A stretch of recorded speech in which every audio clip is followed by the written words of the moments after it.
दोस्तों नमस्कार। आज है 28 फरवरी सन 2024। Colonel Ajay CO Ajay astro money guru first global astro finance digital channel से आपसे मुखातिब होता हूं। दोस्तों कॉटन पे लगभग पिछले 3 महीने में हमने आपको लगातार अपडेट और विश्लेषण दिए हैं और तेजी का अनुमान दिया है। चेक कीजिए, लगभग सभी मार्केट विशेषज्ञ स्पिनिंग मिल्स की खरीदारी कमज़ोर होना, सूती धागे की मांग कम होना, एक्सपोर्ट टेक्सटाइल एक्सपोर्ट को के अंदर कोई दम नहीं होना, ये अलग अलग बात कर रहे थे, जबकि हमने हमेशा आपको तेजी का ही अनुमान दिया। अंतर्राष्ट्रीय बाजारों में तेजी ज़बरदस्त दर्ज हो रही है। यूएस कॉटन मार्केट के भाव 102 सेंट से ऊपर चल रहे हैं। कल भी 4% की शानदार तेजी थी, आज भी लगभग 3.5% की तेजी देखी जा रही है। स्पिनिंग मिलों की मांग अब अच्छी नज़र आ रही है। उत्तर भारत के पंजाब, हरियाणा, राजस्थान की मंडियों में भी लगातार कॉटन के दाम तेज हो गए हैं।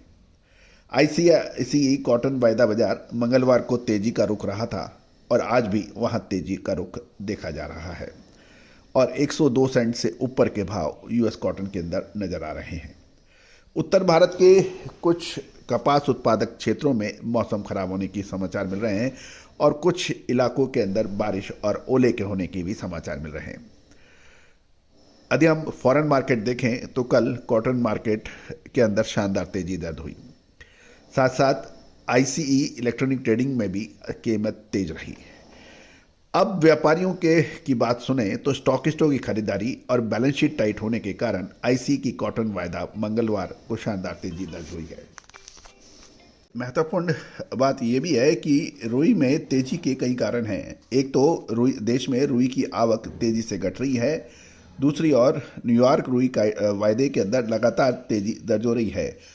और ये भी महत्वपूर्ण ये बात है कि फरवरी के शुरुआत में जो रुई की जो आवक थी वो लगभग 1.80 लाख से लगभग 2,10,000 बेल्स प्रतिदिन थी, जो घट के अब 1,20,000 के आसपास रह गई है। और इसमें आवक के अंदर तेज गिरावट होने से क्योंकि भाव के अंदर लगातार तेजी देखी गई है। दूसरी ओर रुई की कीमत बढ़ने के कारण जिनिंग मिलों में रुई का स्टॉक भी बढ़ रहा है, लेकिन कुछ जिनर्स के पास मिनोला का बड़ा स्टॉक है और रुई का स्टॉक करने में भी उनकी एक लिमिटेशन है। रुई की लगातार कीमतें बढ़ रही हैं, लेकिन सूती धागे की कीमतें स्थिर है। ये एक चिंता का विषय है क्योंकि स्पिनिंग मिल्स के पास मुश्किल बढ़ेगी क्योंकि रुई की आवक कम हो रही है। साथ साथ वर्तमान स्पिनिंग उद्योग में रुई का बड़ा स्टॉक बनाने में सक्षम नहीं है। ये कुछ स्पिनर से बात करने पर पता लग रहा है।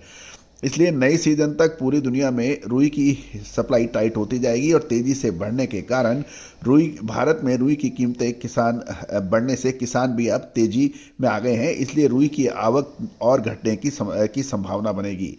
भारत में भारतीय कपास निगम यानी सीसीआई के साथ साथ मल्टीनेशनल कंपनी और स्टॉकिस्टों के पास बड़ा स्टॉक है और भारतीय रुई की निर्यात की उम्मीद भी कहीं अधिक होने की संभावना है क्योंकि भारतीय रुई पूरे विश्व में सबसे अब इकोनॉमिकल मानी जा रही है।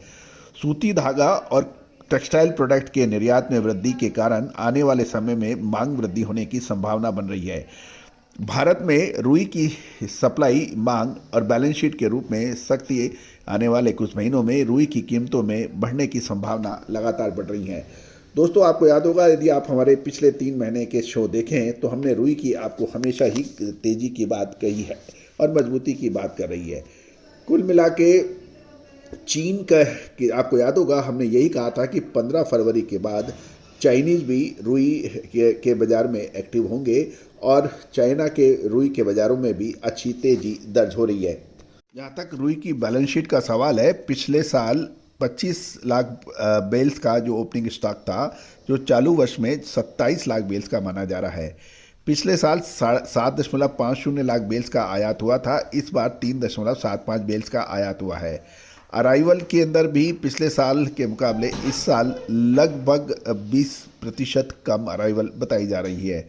कपास की बुआई का भी क्षेत्र देखें तो पिछले साल 127.73 लाख हेक्टेयर में हुई थी, जो इस साल घटकर 123.87 लाख हेक्टेयर में बिजाई हुई थी। पिछले साल कपास का स्टॉक कुछ अधिक नहीं था, लेकिन चालू वर्ष में लगभग 10 लाख बेल्स का ओपनिंग स्टॉक बताया जा रहा है। ये था एक मोटे तौर पे कपास के ऊपर एक नज़र। अब यदि हम कंजम्पशन यानी खपत के ऊपर भी चर्चा कर लेते हैं। खपत 106 लाख बेल्स की पिछले वर्ष मानी गई थी। चालू वर्ष में 131 लाख बेल्स की खपत यानी कंजम्पशन की उम्मीद है। निर्यात पिछले साल 6 लाख बेल्स का हुआ था, इस साल 11.50 लाख बेल्स का उम्मीद है। खपत कुल मिला के चालू वर्ष में 142.50 की है, पिछले साल 112 लाख बेल्स की थी। क्लोजिंग स्टॉक पिछले साल का 76.50 था, इस बार बढ़कर ये 96.25 लाख बेल्स होने की संभावना है। जहाँ तक स्पिनिंग मिल्स का स्टॉक है तो वो 54 लाख बेल्स का था, इस बार घटकर 35 लाख बेल्स का है। और मल्टीनेशनल जो जीन ट्रेड है वो भी 22.50 के मुकाबले इस साल 27.25 है। सीसीआई का स्टॉक भी देखें तो इस साल लगभग 34 लाख बेल्स का बताया जा रहा है और सीसीआई और भी माल खरीदेगी। तो दोस्तों, ये सभी जानकारियां आपको अजय एस्ट्रो मनी गुरु के दिए जा रही है। दोस्तों, कपास के ऊपर हमेशा हमने आपको अग्रिम विश्लेषण देने का प्रयास किया है। अब क्या कपास के अंदर ऊपरी स्तरों पर माल बेच लेना चाहिए या फिर और रुकना चाहिए? दोस्तों, होता ही है कि ऊपरी स्तरों पर आप माल बेच नहीं पाते हैं और उसके बाद में फिर वह भाव गिरते हैं, उसके बाद परेशानियां होती हैं। मार्च का महीना एक निर्णायक होगा। क्या ये 102, 103 के बाद में नेक्स्ट लेवल इसके से बहुत ज़बरदस्त आने वाला है या फिर ऊपरी स्तरों पर बड़ी आएगी गिरावट? फिर मत कहना कि हमने आपको चेताया नहीं था। विशेष रिसर्च रिपोर्ट के लिए संपर्क कर लें।